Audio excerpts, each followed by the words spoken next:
Today we're going to be exploring soup kitchens. I'm Heidi Harris. I'm Morgan Latimer And I'm Caroline Harris. from Lambert FC. Issue that affects every race, gender, place, and country. Hunger is an issue that we as humans have failed to combat effectively. However, in the 1920s, a solution was created. That solution is soup kitchens. Soup kitchens provide low-cost or free meals to people who cannot provide themselves with their own meals.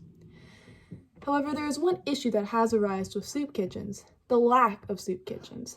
There is not enough soup kitchens to feed all the people that need these soup kitchens. So, as more people come, the amount of food that those soup kitchens can provide also gets slimmer. And our presentation is about how that can change and why that needs to change. With the problem that Caroline just discussed, the level of cleanliness in these soup kitchens has decreased significantly throughout the years that they have been available to the needy. Soup kitchens provide immense support to the people that are in need, and it is our job as younger citizens to provide information for future generations as well as ourselves to help keep these soup kitchens in business and to help those in our community. We think that if people were more aware of these soup kitchens, that the care and the support for them would increase as well as it would benefit the community. This is where our presentation comes into play, and we hope to better your knowledge on and understanding of the issues at hand. Some background information about soup kitchens is that a soup kitchen is a place where food is offered to the hungry or homeless, normally for free or at a very low price. You can normally find soup kitchens in areas of low income or places where homeless people are common. Normally, the people running these kitchens are volunteers from a church or a charity organization. The type of food that is served can vary from simple soup, mac and cheese, or even a casserole. Beverages are also available at soup kitchens like coffee, tea, water, and even fruit drinks. However, the cleanliness of these soup kitchens can be questionable due to lack of money or even resources, or even the regulations that are in the area that do not promote a healthy area for these soup kitchens to work in. Another problem that can be faced is even the safety of the soup kitchen and those who are attending it. For example, maybe they're at risk of a foodborne illness due to unsanitary areas where these soups are being served, or even the safety of the area in general. Sometimes areas of low income tend to have a higher violence or criminal rate, and then this can lead to an unsafe area for these soup kitchens or those who are attending, simply maybe just from the violence that is around or even at that soup kitchen. These are factors that need to be taken into account when coming up with ideas of how to better these kitchens. These are some pictures of the first ever soup kitchens that were created in the 1920s. With the aftermath of a rising depression, the history of soup kitchens in America is traced back to the year 1929. They were operated by churches or private charities when soup kitchens first emerged and served only soup and bread.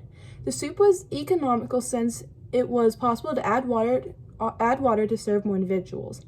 The soup kitchens during the Great Depression were places where hungry men, women, and children were served a free meal, usually consisting of vegetable soup and bread.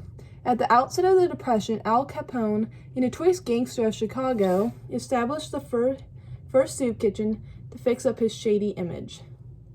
The inventor Sir Benjamin Thomason, who was appointed as an aide-de-camp of the Elector of Bavaria in the 1790s, developed the earliest modern soup kitchens. Thompson was a New England loyalist immigrant and an inventor who, as Count Rumford, was ennobled by Bavaria. While serving a healthy meal is the aim of the soup kitchens, they are also an essential access point to programs for people who are homeless or live in poverty. For decades, hunger was on a steady decline, but recently hunger has begun to rise. Around the world, there is more than enough food to feed the global population, but still more than 670 million people go hungry. That is 8.9% of the world hungry. From 2018 to 2019, the number of people going hungry rose by 10 million. Hunger is a problem strongly connected to poverty, and it involves the interaction of an array of social, political, and demographic features. Poverty can lead to people only having access to unclean water, unsanitary living conditions, which can easily become contaminated, low hygiene, and lack of education. All of these factors can affect the state in which people live and can affect people's food access and ability to provide for themselves.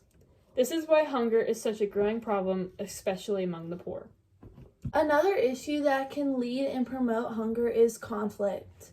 Hunger and malnutrition will grow worse when conflict is prolonged. Another issue that can increase the rate of those going hungry is economic issues. Most well-known example is the Great Depression.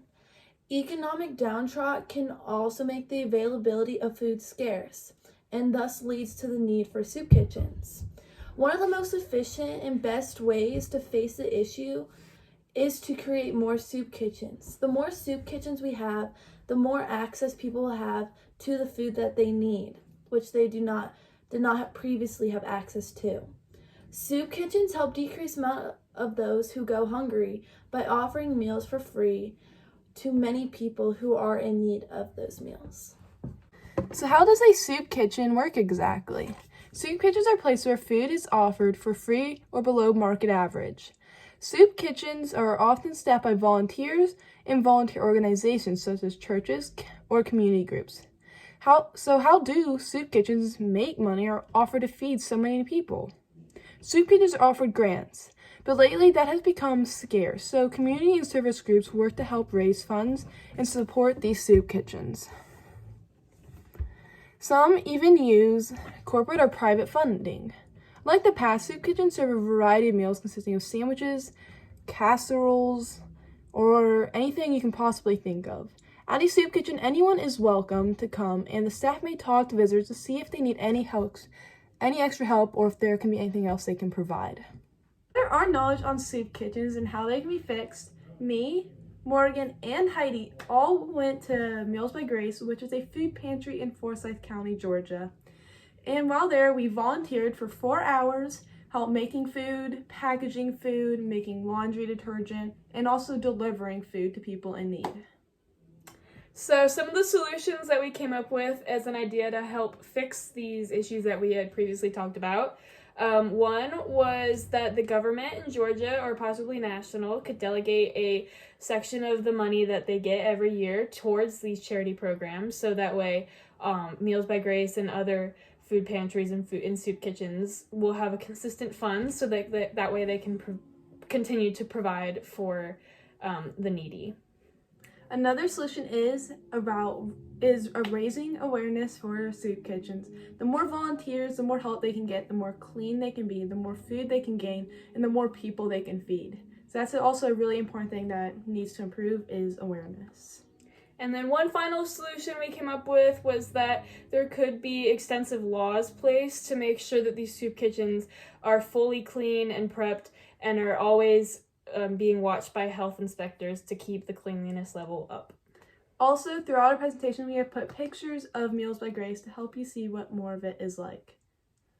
Some statistics about soup kitchens are that, also not just soup kitchens, hunger in general, are that Georgia is home to more than 523,000 hungry children, including 8,000 which are found here in Forsyth County.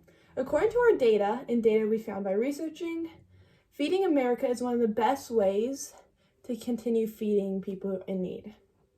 In Forsyth County, there's also 13,280 people that are considered food insecure before the pandemic. Now those numbers have definitely skyrocketed. Soup kitchens have impacted people all over the world, no matter your age, race, or gender. It is truly something that can provide a helping hand to anyone in need. Families struggling to make ends meet, unemployed workers, and new immigrants yet to adjust to their new surroundings are just a few examples of those greatly benefited from soup kitchens. Furthermore, imagine a young child whose parents just lost their jobs.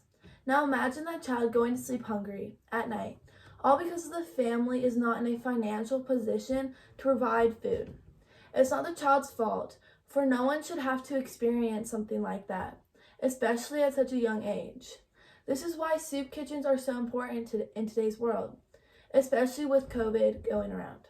Most soup kitchens are nonprofit organizations that work solely to make the world a better place.